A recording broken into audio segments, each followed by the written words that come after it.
Paz, como vai, meu irmão? Bem, queridos, hoje, 7 de agosto, a escola como um todo está retomando hoje, é? A garotada aí. Bem, estamos aqui no finalzinho do nosso conteúdo de Cristologia, tá? Talvez a gente até termine mais cedo hoje, tá certo? Eu não quis começar um novo assunto hoje, terminar e começar não, devido ao contexto, tá bom? Enfim. Então estamos na página 41 da apostila. Todos estão com a apostila, né? É que vai para 42, é só o anúncio aqui, não é só o anunciado, né? Isso mesmo. Na aula passada, irmãos, nós encerramos com essa pergunta da página 41, que é o início da nova sessão aí. Por quem Cristo morreu?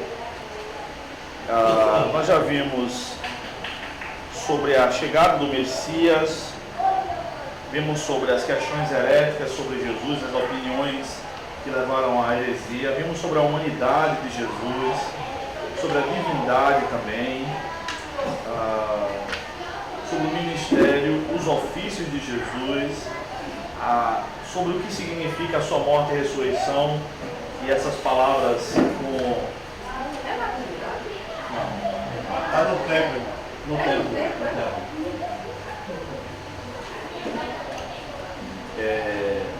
Então vimos sobre a morte e ressurreição de Jesus e o que isso implica: expiação, substituição, redenção, propiciação, e acabei explicando essa tabela aí sobre por quem Cristo morreu na semana passada, né? E encerramos o assunto aí. Então, recapitulando, a partir daqui, vimos que há duas posições principais. Vocês estão me ouvindo bem? Ok. Qualquer coisa vocês peçam para eu falar mais alto, enfim, tá bom? Essas duas posições a respeito do por quem Cristo morreu, né? Então, essas posições são chamadas de expiação limitada e expiação ilimitada e seus sinônimos, né? Então, só recapitulando essa tabela. A ideia da expiação limitada defende que Jesus morreu apenas pelos escolhidos ou pelos eleitos.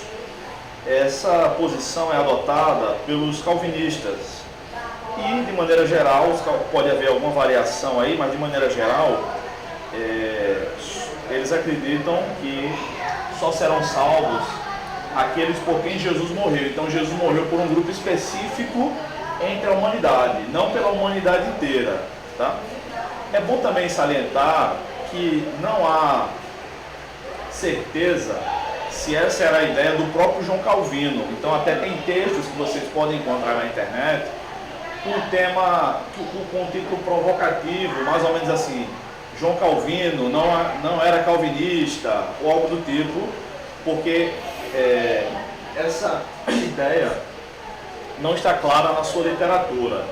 Calvino escreveu muito, realmente, né? Ele comentou quase todo o Novo Testamento inteiro. Enfim, mas pelo que parece ele não defendia essa ideia. Essa ideia é defendida depois pelos seus seguidores. Então, seguindo a linha de raciocínio, um dia cada eleito se converterá. Deus já escolheu quem será salvo, mas nós, humanos, né, ainda não sabemos quem são os escolhidos.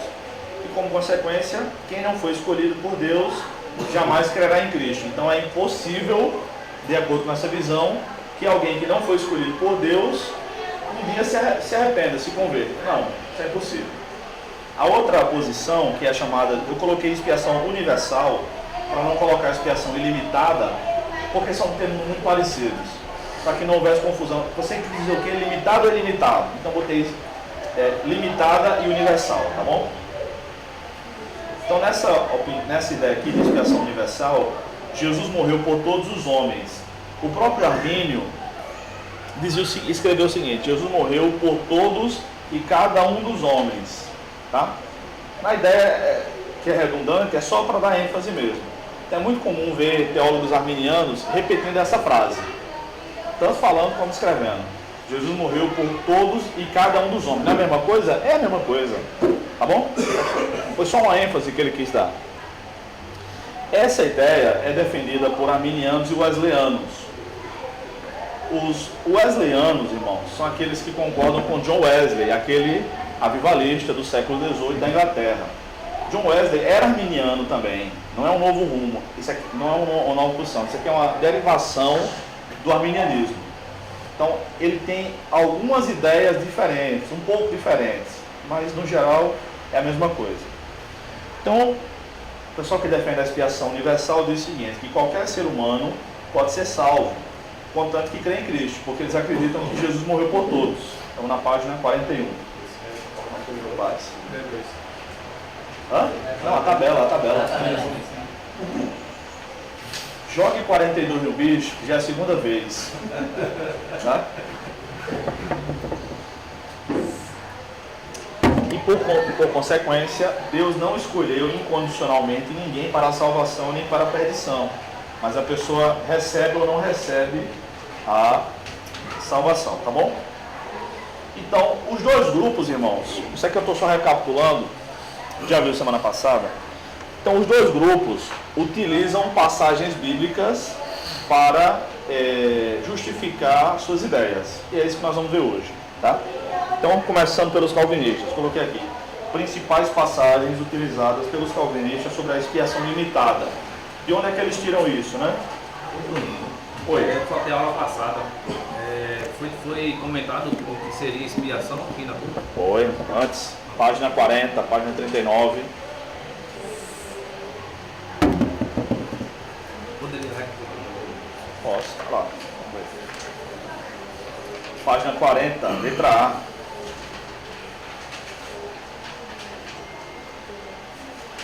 Expiação: o pagamento por uma ofensa contra Deus ou contra outros, mediante um sacrifício, castigo ou alguma ação semelhante. A ideia de expiação é o elemento central da teoria substitutiva ou jurídica da redenção. Ou seja, que Jesus morreu no lugar de alguém ou para sofrer as penas de alguém, no caso dos pecadores, né? Que vê Jesus como quem fez expiação pelos pecados de todo mundo. Ou seja, pagou, expiação é o pagamento. Também é um elemento importante no sistema penitencial da Igreja Católica Romana medieval e moderna. Então, a ideia de expiação como castigo ou punição para pagar pecados ainda hoje é vigente no catolicismo, porque eles não acreditam que os sacrifícios de Jesus foram suficientes.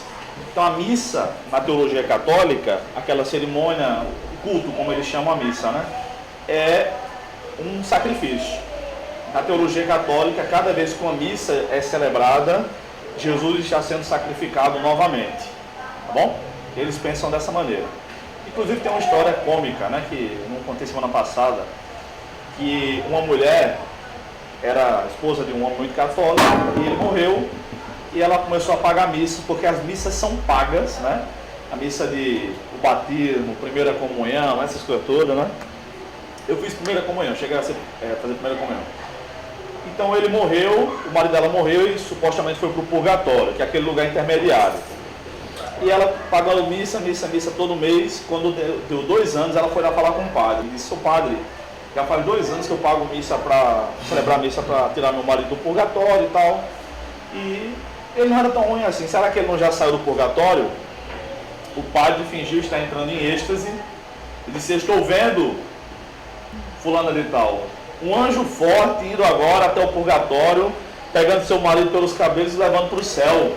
Ela deu uma gaitada: seu padre, o anjo pegou uma errado, meu marido era careca. Isso aconteceu. E quem me contou isso foi um ex-padre, e hoje é pastor.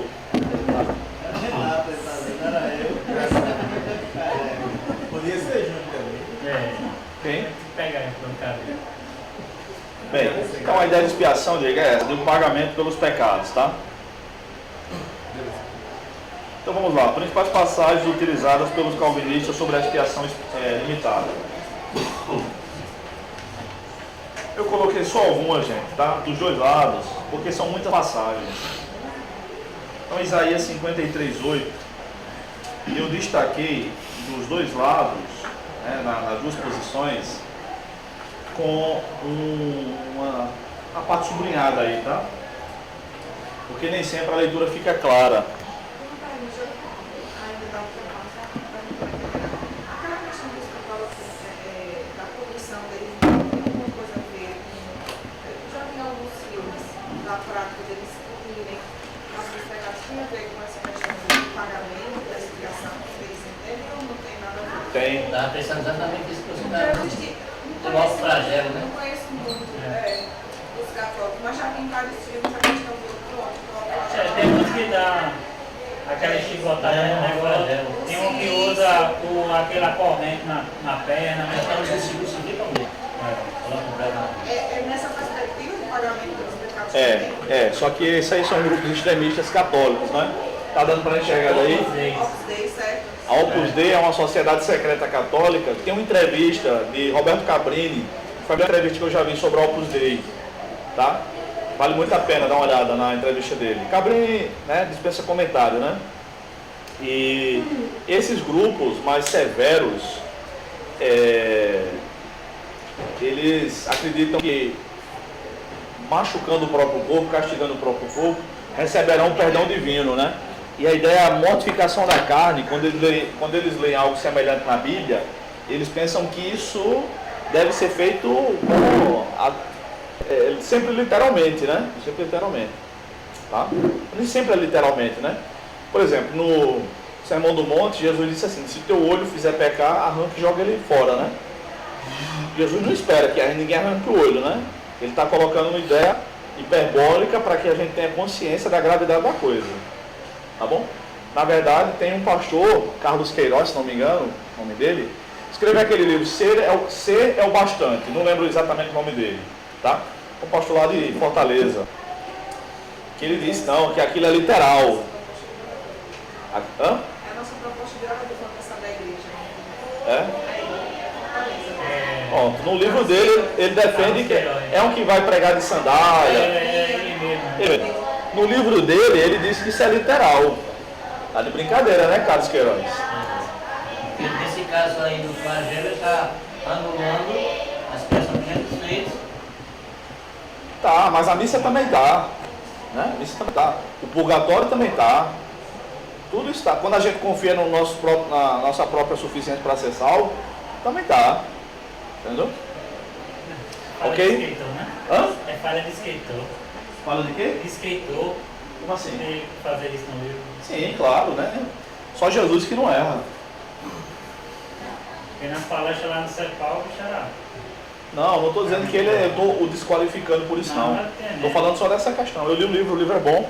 Faz tempo que eu li, mas lembro que é bom, mas eu lembro desse detalhe lá.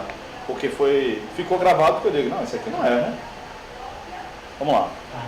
Eu não conheço ele não, pessoalmente não, nunca ouvi. Tá? Se der, até posso vir. Se der certo. É março do ano que vem. Mas eu tenho certeza que...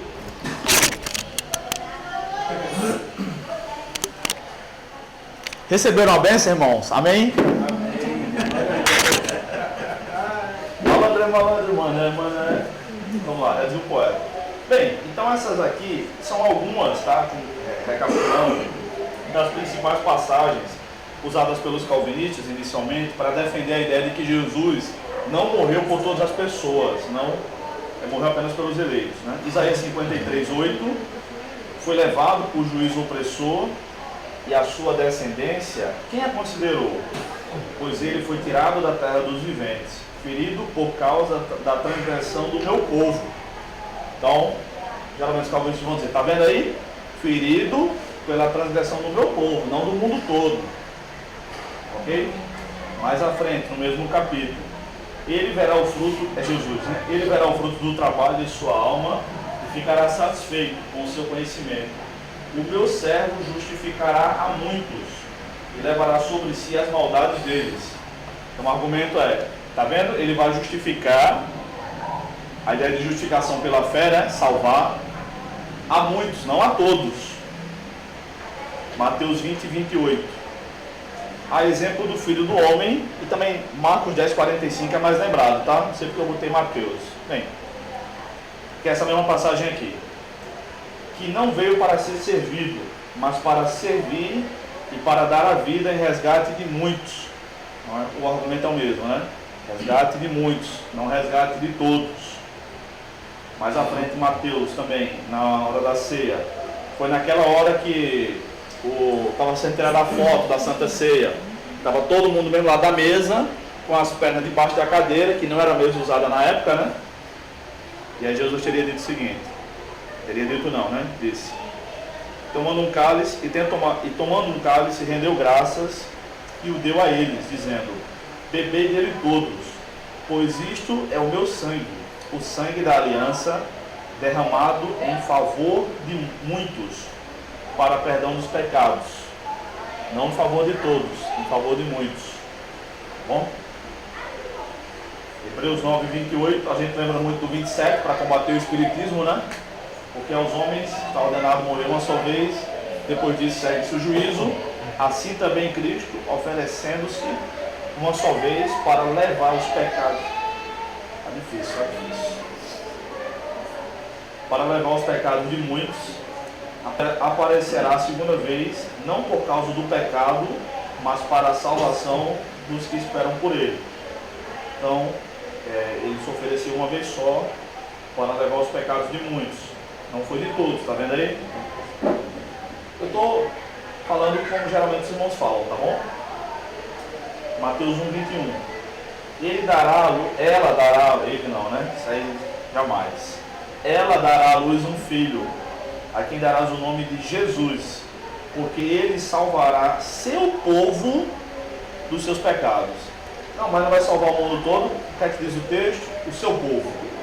Tá? Esse texto de João, que eu nem sublinhei, porque é o texto todo que é utilizado, João 10. A ideia do bom pastor e tal.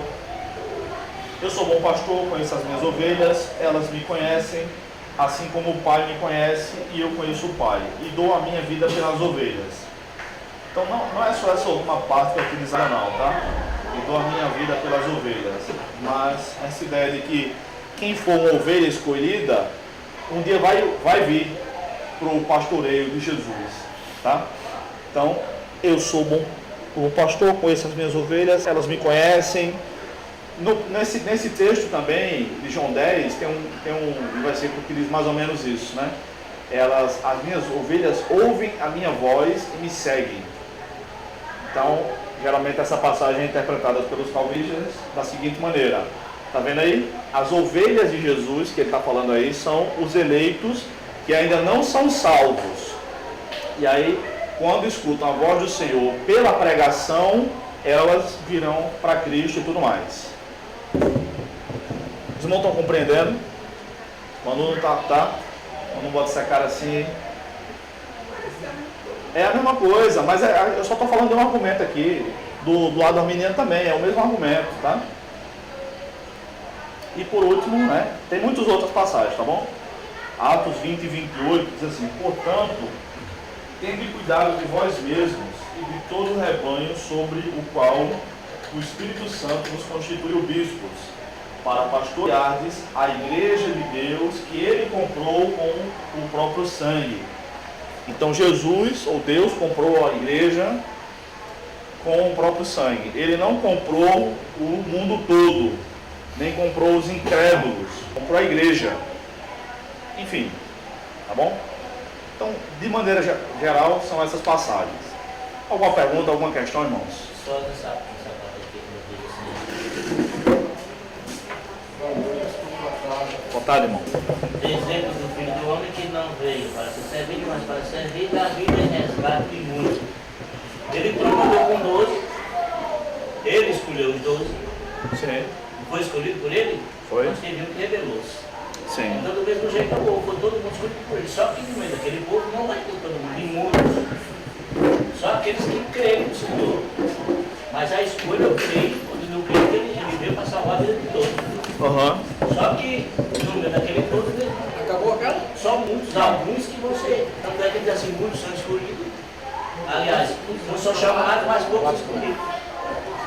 Estou entendendo. A gente vai ver melhor isso aí no próximo módulo, tá? Mas eu estou entendendo, irmão. Faz sentido o que o irmão está dizendo. Faz sentido. Entendeu? Mais alguém quer falar? Diga aí, a linha de você, linha 10. já não. Tá bem? Só estava te emprestando. Não. Tá. Pensei que vocês não estavam. Mano mesmo. Hã? A linha mano mesmo. Não, calunianos. Gostasse, pô, fizeram uma fusão, né? Não, já tentaram. Faz 500 anos que alguns tentam, mas não dá não. É como água e óleo. Não tem como não. Não é. Não tem como juntar. Ou é um ou é outro. Pronto. Os luteranos são calvinistas de 3 pontos. Tá? O Lutero velho, o Lutero jovem era um calvinista de 5 pontos. É um anacronismo, porque Calvino é posterior a Lutero, tá bom? É um anacronismo, mas para ficar claro aqui. O Lutero jovem escreveu aquele livro chamado Nascido Escravo, que eu já disse aqui, que é o único livro da editora Fiel que eles publicam de Lutero, porque é o livro que eles concordam 100%. E Lutero foi a primeira pessoa em 16 séculos de cristianismo a surgir com aquela ideia de que o homem não tem liberdade nenhuma. Ele é totalmente programado por Deus. Programado é uma linguagem nossa, é sim, mas para o esclarecimento, tá? Então, ele foi o primeiro, tá? Foi o primeiro. Então, o Lutero velho não, ele abriu mão de 2 pontos, e o sucessor de Martinho Lutero, Felipe Melanchthon, que é como é chamado de a cabeça pensante do luteranismo primitivo, né? Ali século XVI, ele é arminiano de 5 pontos. Inclusive estão traduzindo livros dele de Melanchthon. É uma editora pequena, eu nem lembro o nome agora. Se alguém lembrar, estão traduzindo livros dele que finalmente estão traduzindo, né? Bem, alguém mais quer comentar sobre essas passagens? Vamos ver os outros lá agora. Vou botar o nome arminiano aqui, né? Hã? Na outra passagem. Principais passagens do exemplo. Poxa, eu botei calvinista de novo, hein? Desculpa, gente. Não é calvinista 2 vezes, não. É arminiano, gente. As poucas letras me fazem delirar. Eu poderia comentar um versículo ainda nesse ponto que não foi colocado aqui? Claro, irmão, mas se você tentar ser exaustivo, não vai dar tempo não, porque são muitos, né? Não, é em João mesmo. Diga. João 10. Pode falar, estou lhe ouvindo. João 10, 26. Diz assim: mas vocês não creem porque não são minhas ovelhas. Existe um estudo na teologia, o senhor sabe disso, que é a questão da causa e consequência. Né? Quando a gente olha para um texto desse aqui, 26, verso 26, a gente vê: vocês não creem porque não são minhas ovelhas. É fácil a gente identificar qual seria a causa e a consequência desse versículo? É uma pergunta para mim ou para a turma? Para a turma. Vocês não creem porque não são minhas ovelhas. Qual seria a causa desse versículo? Causa e consequência, muito como tá muito. Não, desse versículo. Gramaticalmente falando. Nesse versículo aqui? Tá, você... Tudo bem, estou entendendo. Mas você está dando um passo a mais, eu só estou falando um pouquinho que Cristo morreu. Tá bom? A gente vai ver isso no próximo módulo. Tá certo? Beleza. Mais alguém? Segue a fala. Vamos seguir aqui, irmãos. Principais passagens utilizadas pelos arminianos, tá? Se na impressão de vocês saiu calvinistas, aí o problema é de vocês. Não foi eu que errei, não. Tá bom? Exiliação universal. Página 42. Você está com uma apostila aí? Então. Está uma emprestada? Não, meu irmão.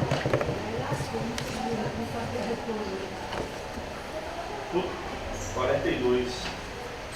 É o bicho de Messias, vai jogar amanhã. Depois eu lhe explico. Bem, principais passagens utilizadas pelos arminianos sobre a expiação universal. Bem, eu coloquei. Deixa eu contar aqui um negócio. 2, 3, 4, 6, 7, 8, 9, 10. 1, 2, 3, 4, 5, 6, 7, 8, 9. Eu coloquei 10 versículos de cada linha, tá bom? Agora, principais passagens utilizadas pelos arminianos sobre a expiação universal. A ideia: por quem Jesus morreu? Romanos 5,19. Porque assim como pela desobediência de um só homem, muitos foram feitos pecadores, assim também pela obediência de um só, muitos serão feitos justos. Então o argumento aqui, na primeira parte sublinhada, é que muitos nem sempre significa poucos. Na verdade, muitos é o antônimo de poucos. E o muitos aqui em 5,19 significa todos. Ou foram apenas alguns que pecaram? Isso, a ideia é que teriam santos, né? Teria gente sem pecado. Exato. Seria uma possibilidade. Seria, exatamente. Se não foram, não todos pecaram, né? Romanos 14:15. Pois se teu irmão se entristece por causa da tua comida, não estás andando segundo o amor. Por causa da tua comida, não faças perecer aquele por quem Cristo morreu. Ou seja,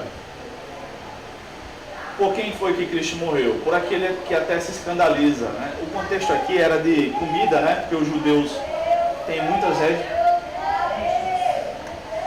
restrições alimentares.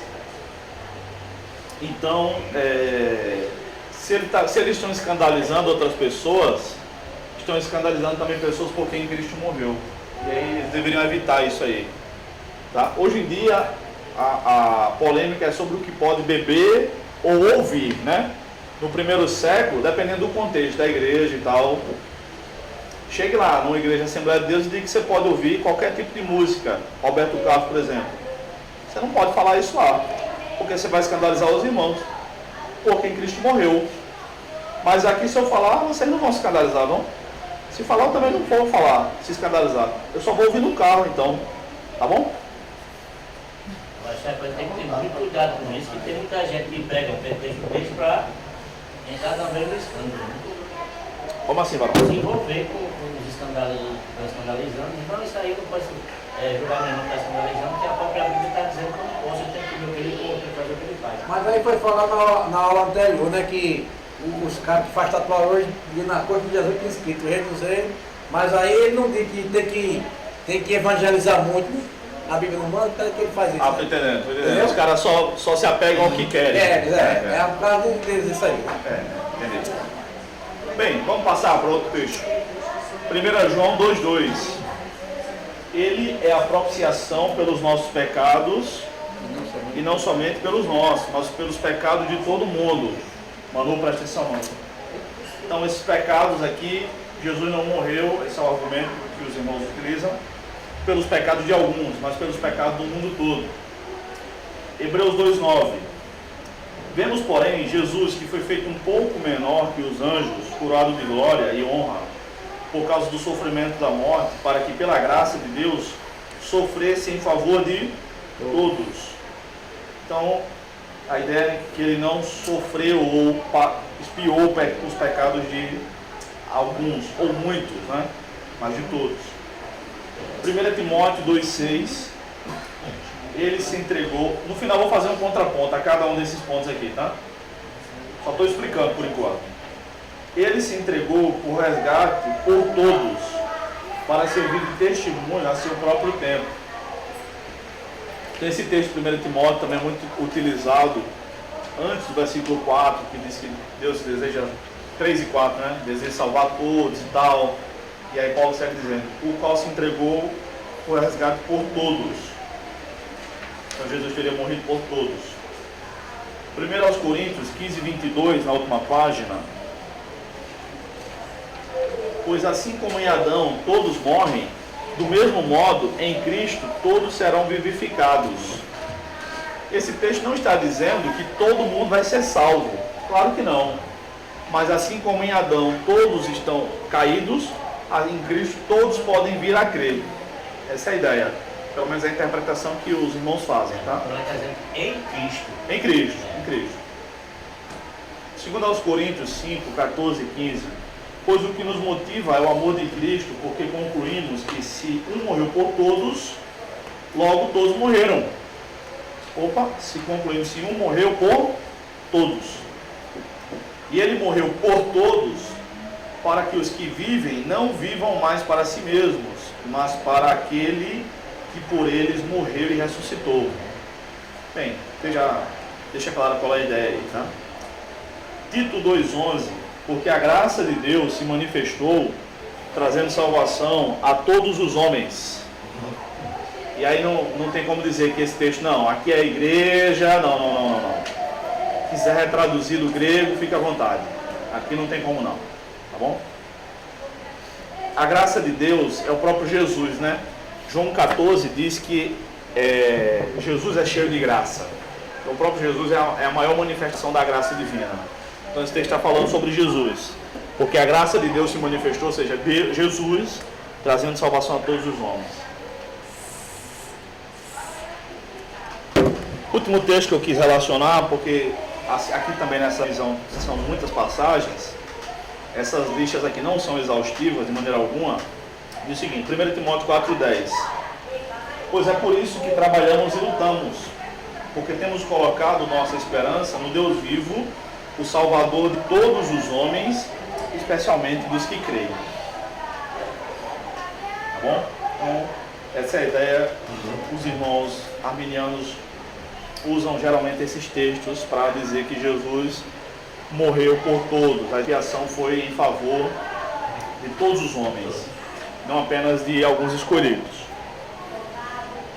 Alguns dos irmãos gostariam de falar? Eu vou fazer um contraponto ainda, tá bom?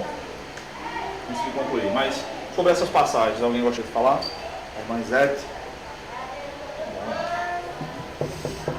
Tu falou que algumas desse pensamento de Calvino não teria sido escrito pelo próprio Calvino, né? Suponho que ele não tenha escrito isso, né? Eu acho que a expiação limitada, pelo que parece, ele não defendeu não. Tu citou depois que Armínio tem algumas de seus escritos aí disponíveis para a gente, mas muito se fala que Calvino e Armínio não se discordavam entre alguns pensamentos. E aí a gente conhece a história dos alunos de Armínio que tomaram nota de sala, e que são conhecidos como os remonstrantes, que pediram no sino de Dó uma palavra para poder refutar aquilo que era a doutrina predominante na época. Sim. Essa informação é verídica? Realmente eles não discordavam, Calvino e Armínio, ou foram os remonstrantes de fato que pediram para refutar o que Calvino, escreveu? Então, ok, última pergunta.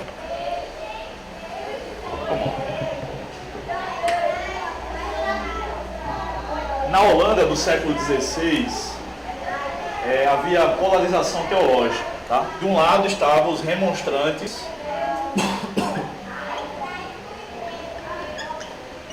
Eu sei que tá clarinho, amanhã eu vou comprar, amanhã não, quinta-feira eu vou comprar outro, tá? Vou usar outro.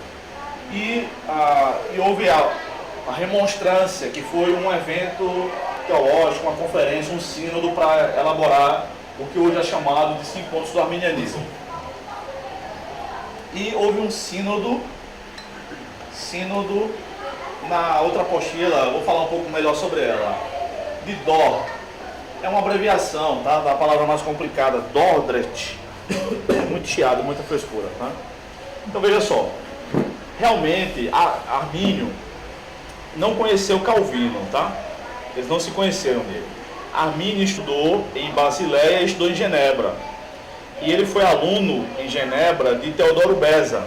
Teodoro Beza foi o sucessor de Calvino em Genebra. Foi quem segurou o bastão dele lá. Tem umas questões geográficas que Genebra é na fronteira ali, com Suíça e França. Lembra quando vocês passaram por lá, foram comprar chocolate? Pronto, é ali na fronteira. Antigamente, exatamente. Antigamente pertencia à França, à Suíça, agora Genebra pertencia à França, agora é Suíça, enfim. E realmente, Armínio chegou a dizer o seguinte, que ele recomendava os livros e o material de Calvino. Ele disse isso.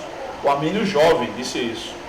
E aí, ele depois, posteriormente, vamos dizer assim, o Armínio velho, ele morreu com 50 e poucos anos. Nessa época, geralmente não se vivia muito não, século XVI, tá? Depois disso, ele discordou da ideia da doutrina da salvação.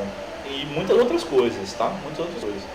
Então, os artigos da remonstrância, Armínio também não estava mais vivo. Calvino já tinha morrido. Armínio e Calvino não se conheceram. E Armínio já tinha morrido aqui. E os artigos dos remonstrantes, vocês podem ver isso na internet, tem inúmeros artigos, tá? Eles elaboraram o que hoje é chamado de 5 pontos do arminianismo, tá? Muito tempo depois, se não me falha a memória, 8 anos depois, na própria Holanda, organizado o Sínodo de Dort. Naquela época, o mundo tinha mais calvinista, o mundo europeu, do que arminiano, tá? E esse sínodo tem uma mácula, que ele foi organizado por um camarada lá, uma autoridade holandesa, somente para ser contrário aos remonstrantes, por uma questão política. E aí, meu amigo, é onde o bicho pega. Se está certo, se não está certo, os 5 pontos, que daqui surgem os 5 pontos do calvinismo. Tá? Mas ele foi defendido, os 5 pontos do calvinismo, por uma questão política. E quando o camarada foi perguntado lá, próxima aula eu trago nomes, tá? Nomes e referências. Eu não dou fake news. Quando aconteceu 8 anos depois, foi somente para sufocar os remonstrantes. Isso foi o que aconteceu. Não dá, meu amigo, para confiar numa confissão de fé encomendada pelo Estado. Eu particularmente não confio. Agora, esquecendo o sínodo, analisando os 5 pontos, e aí a maioria dos calvinistas nem sabe como foi que aconteceu, como dos arminianos também nem sabe, aí é que não sabe mesmo, né? Enfim, mas Então, grosso modo foi isso. Nós temos o argumento de Armínio refutando a teologia dos calvinistas em si. Não, tem sim, tem os debates, né? Naquela época eram os debates. É carta e debate, né? Armínio não escreveu tanto como Calvino. Não escreveu. Ele se dedicou, porque ele foi professor e Calvino foi pastor a vida toda, né? Então ele foi professor durante uns 15 anos, se não me engano, Armínio, e aí durante esse período ele escreveu menos, tá? Mas realmente, o Armínio jovem, ele chegou a dizer, realmente, eu vejo pelo Facebook da galera, né? A única coisa que eu concordo com o Armínio, se nunca ter lido nada outra coisa dele, inclusive essa citação, a galera, eu estou parafraseando a galera aqui, né? Eu recomendo os escritos de Calvino. Eu também recomendo. Eu tenho livros de Calvino, consulto e tudo mais. Não concordo com tudo, né? Mas, sobretudo com o comportamento dele, tá? Da pessoa de João Calvino, que era um cara sanguinário e tal. Isso não tem nada a ver com a teologia dos calvinistas hoje, tá bom? Mas ele mandou matar 77 pessoas em Genebra, entre eles o próprio irmão. E o crime na época era discordar da teologia dele. A igreja e o Estado estavam ligadas em Genebra. E então havia leis em Genebra, na Genebra do século XVI, que dizia que quando o culto começasse, ninguém podia manter seu estabelecimento aberto. Bar, restaurante, tinha que fechar tudo e ir para a igreja ou para casa e ficar quieto. Se fosse visto dançando no meio da rua, num bar, ou se tivesse um bar aberto, poderia ir para a fogueira, literalmente falando. Então o meu problema nem é tanto quanto a teologia. Eu realmente não sou calvinista, tenho muitos amigos calvinistas. Mas com a pessoa de Calvino, ele foi um cara sanguinário e tudo mais. Enquanto que na pessoa de Armínio não se encontra uma mácula da vida dele. Pelo contrário, a família dele foi toda assassinada quando ele era criança. Ele nunca fez menção a isso. Então, enfim, são minhas preferências teológicas. Vocês não são obrigados a concordar comigo. De maneira alguma, mas são minhas preferências. Tá bom? Ok? Vamos voltar para a questão da expiação.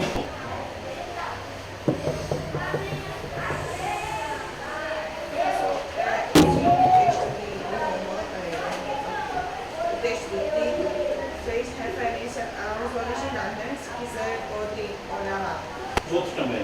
Certo. Aí, esses outros aqui, que falam na questão de mundos, não conheço, mas o original dele dá ideia de totalidade ou de parcialidade?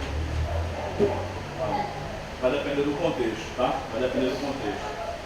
Nem sempre, muitos nunca significa poucos. É o antônimo. Mas muitos pode significar alguns, às vezes. Alguns. Sim. Então, mas compreendo assim, mas muitos nunca vai ser todos. É isso que eu estou dizendo Não, assim. pode ser 5,12, muitos é todos. Romanos 5,12. Não, deixa aí. Romanos 5,12. Que muitos morreram, muitos pecaram. Quantos pecaram? 5,19. 5,12 e 5,19. Não. Tem que crer não, tem que crer em Jesus Cristo. Tá bom? Mas pensando em argumento, um anularia o outro na ideia desse romano de 5,19. Diga. A ideia de muitos foram feitos pecadores se justifica pela ideia de muitos serão feitos justos. Ou seja, a ideia de muitos como pecadores daria a ideia de que nem todos pecaram. E haveriam pessoas que não teriam pecado algum. Sim, O que é impossível, É impossível. inadmissível. Por isso que muitos aí significa todos. Então, aí, nos outros textos, como eu não conheço os originais, Não. essa ideia de muitos também tem uma ideia de totalidade, Bom. uma ideia de fato de parcialidade. Não é todo, é parcial mesmo. Assim, o original, a etimologia da palavra vai na ideia realmente parte de segregar. Ok. Cada livro bíblico tem uma ênfase e às vezes essa ênfase, às vezes não, sempre os escritores bíblicos vão trabalhar nessa ênfase. Nem sempre a ideia dos autores bíblicos é explicar as outras questões. Por exemplo, em Gálatas, Paulo diz assim: Abraão teve 2 filhos, um da livre e um da escrava. Mas quantos filhos Abraão de fato teve? Depois que Sara morreu, ele casou com Quetura, Abraão, teve mais 6 filhos com ela, Gênesis 25. E depois mais um monte de filhos com as concubinas, que Gênesis 25 nem diz. Então Paulo não está dizendo que Abraão teve poucos filhos. Ele só quer focar em 2 para o seu argumento. Então, por exemplo, em Isaías 53, eu coloquei Isaías 53, acho que dos dois. Não coloquei dos dois lados não, né? Não, só nos calvinistas. Só nos calvinistas, 2 vezes. Tá?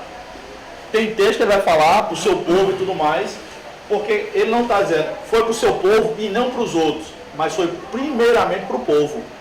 Veio para os que era seu, nação ali, né? Mas os seus não os receberam. João 1,11, verso 12, mas a todos quantos o receberam, do seu povo ou de fora, entendeu? Então, E aí esse todos me dá. então, Isaías 53, ele não está dizendo foi por alguns e não por todos. Não, isso é um debate nosso, não Isaías 53. Originalmente, Jesus foi dado para o povo judeu. Originalmente, que é o contexto dele aí. Ele não está em debate em Isaías 53 por quem Jesus morreu, exaustivamente falando, mas originalmente. Tá bom? Então, no português e no grego é a mesma ideia. Professor, qual é a Bíblia que chega mais próximo do original? Vamos montar um curso para eu tentar responder isso? Para poder saber um pouco, a mais indicada foi essa de Jerusalém. É a menos indicada. A Bíblia de Jerusalém é uma tradução ecumênica. Tá? Porque nessa aqui vem dizendo, esse Romanos 5,19, de modo que, como pela desobediência de um só homem, todos se tornaram pecadores, assim pela obediência de um só, todos se tornaram justos. Está traduzido corretamente. Você precisa interpretar de acordo com o texto de Romanos 5. Está traduzido corretamente. Olha, essa questão de tradução de Bíblia, naquele meu livro, o livro de Deus, eu tento responder essa questão. Quem tem, dê uma olhada lá no capítulo 4, que vai ajudar. Quem não tem como. Ótima ideia. Tá? Além de se aprender, ajuda uma família carente, é a minha. Mas, grosso modo, irmãos, as traduções evangélicas são excelentes. A única que eu não gosto é a Almeida Corrigida e Fiel. É ACF.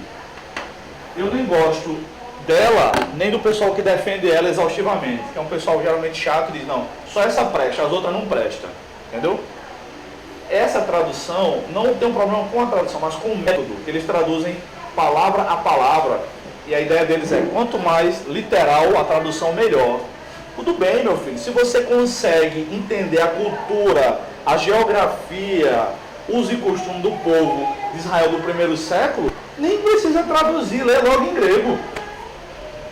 Mas se você vive no século 21 e está muito distante, faça uma tradução que seja equivalente, uma tradução que não diga assim, que Saul foi para a caverna cobrir os pés, o bexiga é cobrir os pés. Aí outra tradução diz, traduz o sentido, ele foi para a caverna aliviar o ventre. Agora eu entendi. Todo mundo já ficou com o ventre precisando aliviar. Entendeu? Então cada Bíblia tem um propósito, né? Cada tradução. Aí tem tradução, tem paráfrase. A NVT é boa. Aqui eu considero a melhor tradução até hoje é a NVI.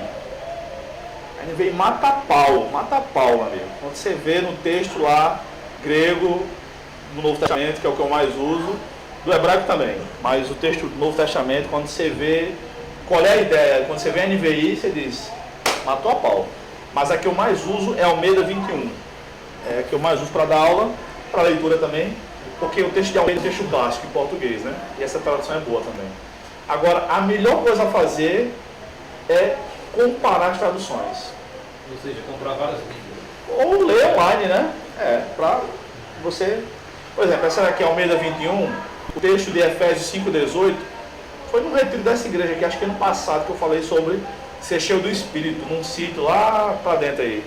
Não sei se alguém aqui estava na palestra. Foi no retiro 2017, eu estava.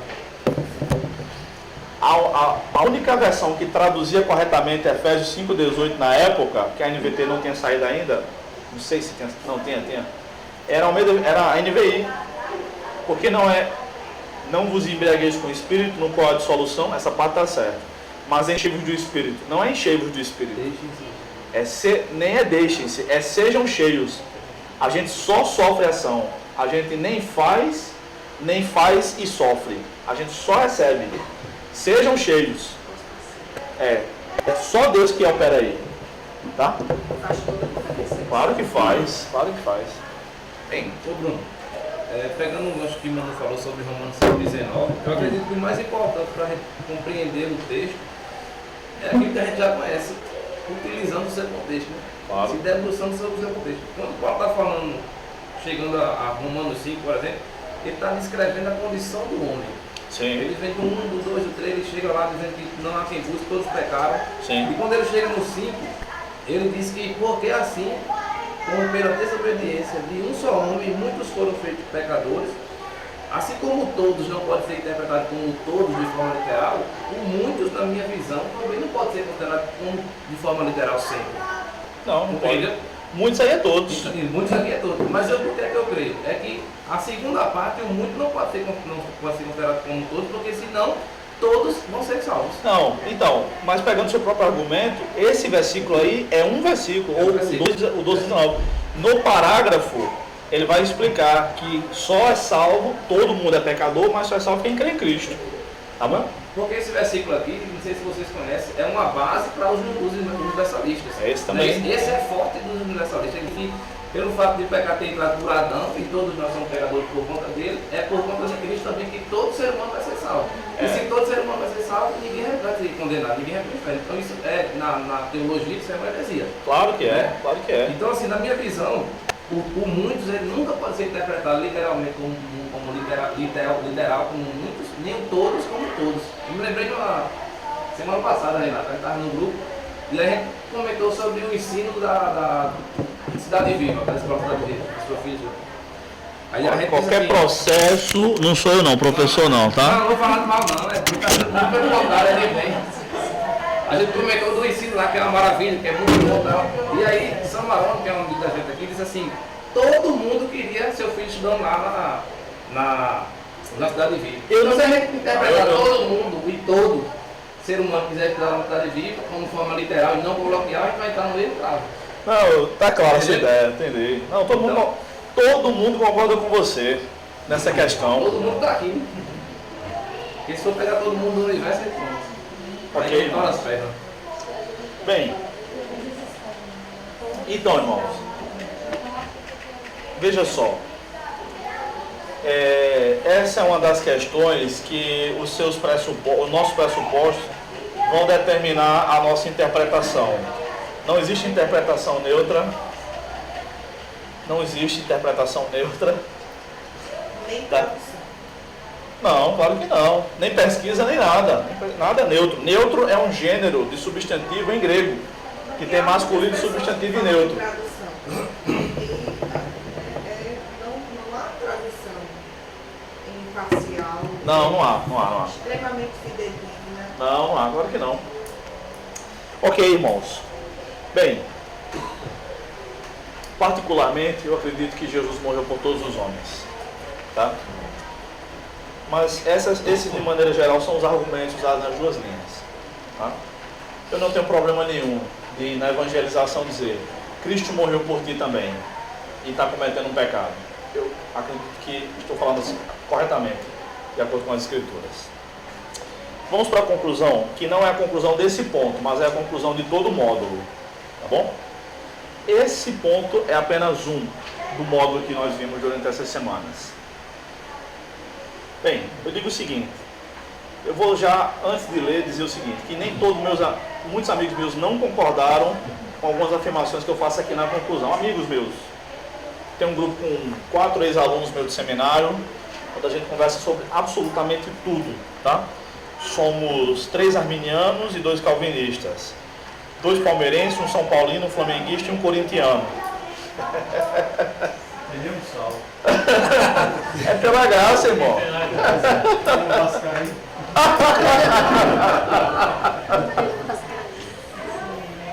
Tem não. Enfim, a gente conversa sobre tudo lá. E aí eles não concordaram. Eu vou dizer só no final o que eles não concordaram. Mas eu só perguntei, eu não me justifiquei não. Eu só queria ouvir a opinião deles, não queria debater não. A doutrina da pessoa e obra de nosso Senhor Jesus Cristo é o centro da teologia cristã.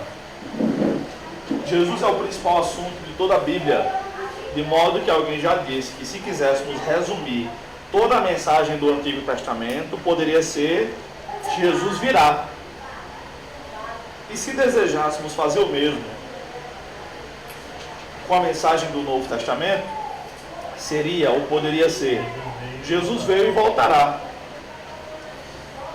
Essa doutrina tem sido uma das mais atacadas em toda a história da igreja e ainda o é atualmente, a doutrina da pessoa de Jesus Cristo. Na verdade, a doutrina de Deus, de Jesus e do Espírito Santo são as doutrinas mais atacadas na história da igreja. As que envolvem as 3 pessoas da Trindade. Sempre há distorções em toda a história da igreja e distorções contemporâneas. Testemunhos de Jeová dizem que Jesus Cristo não é Deus igual ao Pai, é um Deus menor.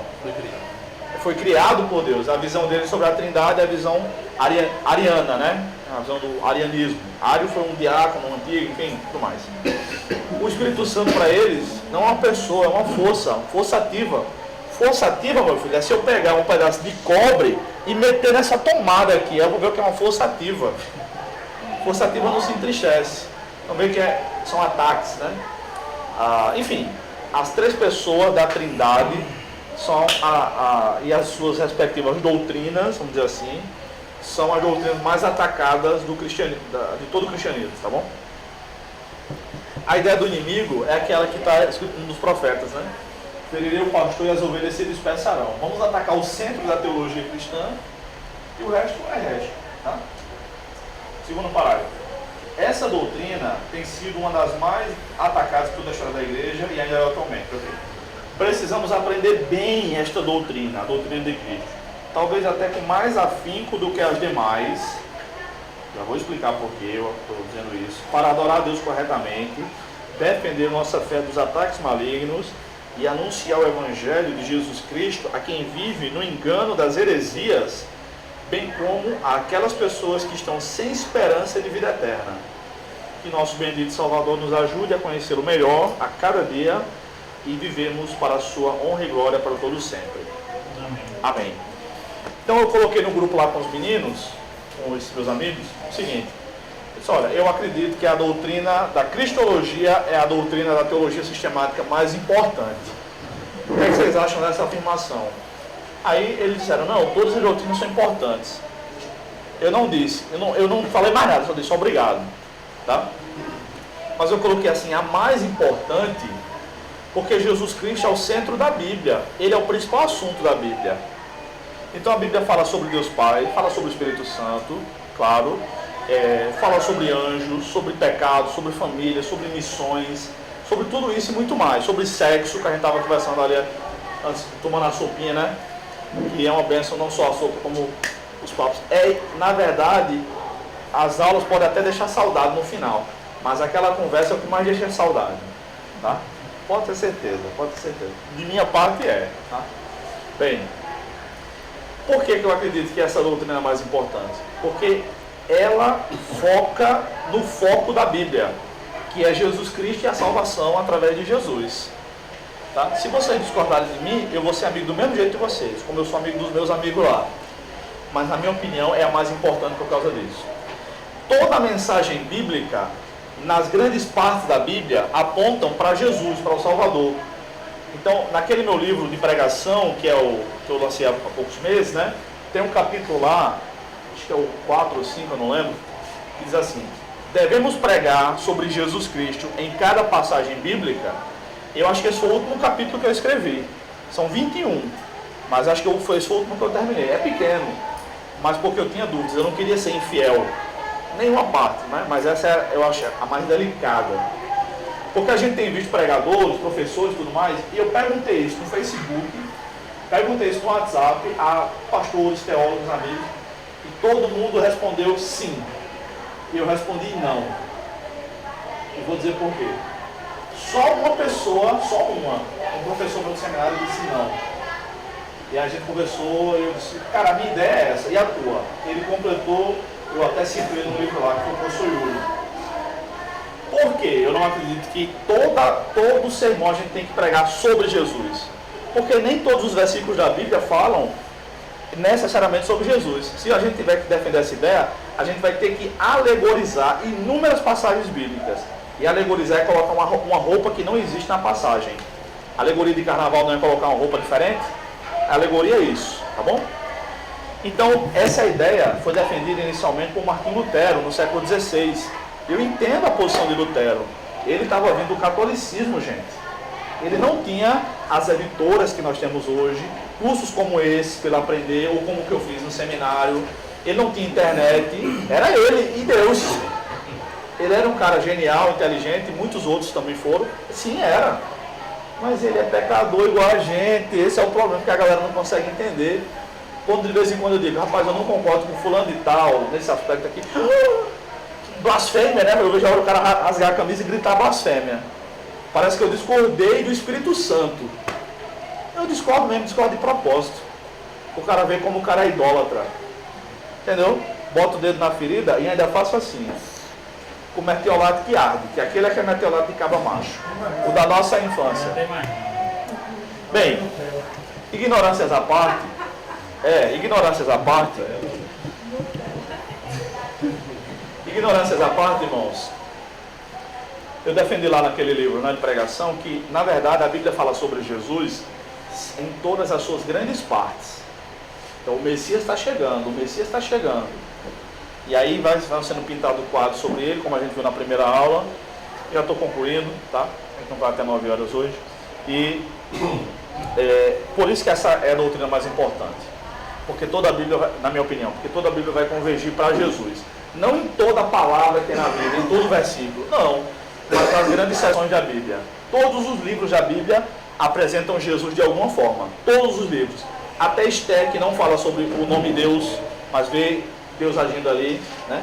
Esté, capítulo 4, versículo 12, Mardoqueu diz assim para Esté, sobrinha dele, né? Filha de criação: olha, se tu te calares agora, socorro e livramento virão de outra parte, mas tu e tua família não serão poupados. Em português isso significa: você vai morrer, mas a descendência desse povo vai ser mantida, porque é por nosso meio, é pela descendência de Abraão, por essa linhagem que o Messias vai vir. É isso que ele está dizendo.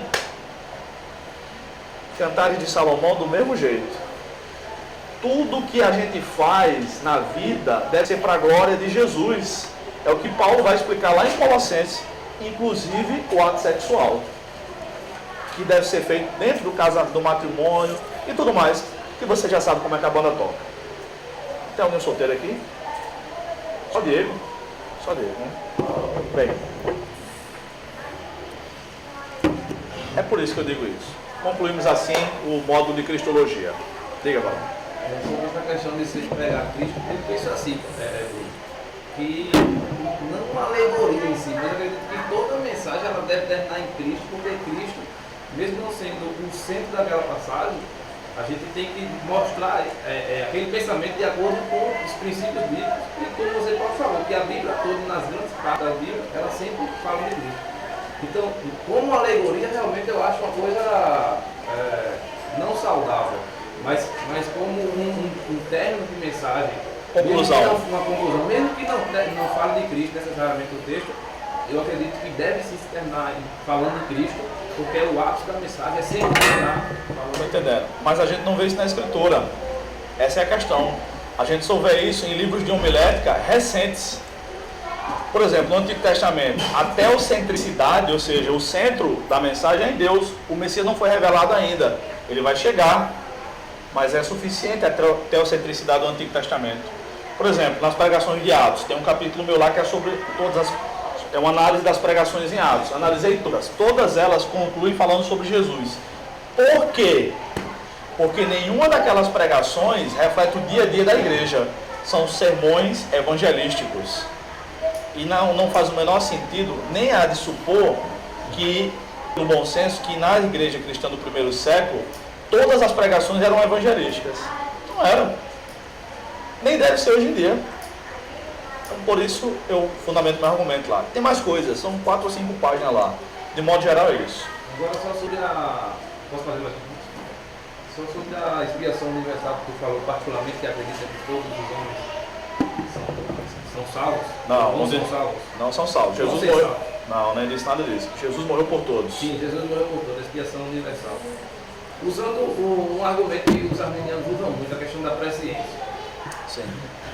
Se Deus ele prevê quem vai crer e quem vai permanecer incrédulo, Sim. por que ele tem que morrer por todas as pessoas? Porque ele quis. João 1,9. Essa luz que vem ao mundo ilumina todo homem.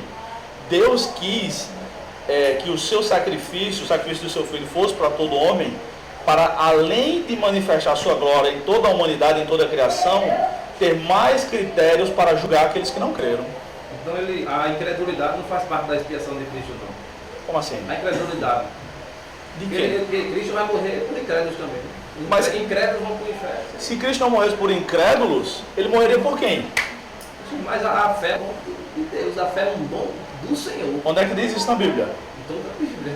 Efésios 2,8 não está falando da fé, está falando da salvação. Mas a fé está dentro A salvação é dom de Deus. A fé não. Uns creem, outros não creem. A fé salvífica é dada pelo próprio Deus. Tá bom, eu entendi a posição do irmão. Mas não é isso que Efésios 2,8 diz. Efésios 2,8 está falando da salvação. Isto não vem de vós, é a salvação. É dom de Deus, é a salvação. O dom é presente. Tá bom? Mais alguém, irmãos? Irmãos, vamos na paz. Próxima aula a gente começa a doutrina da salvação. Eu quero pagar.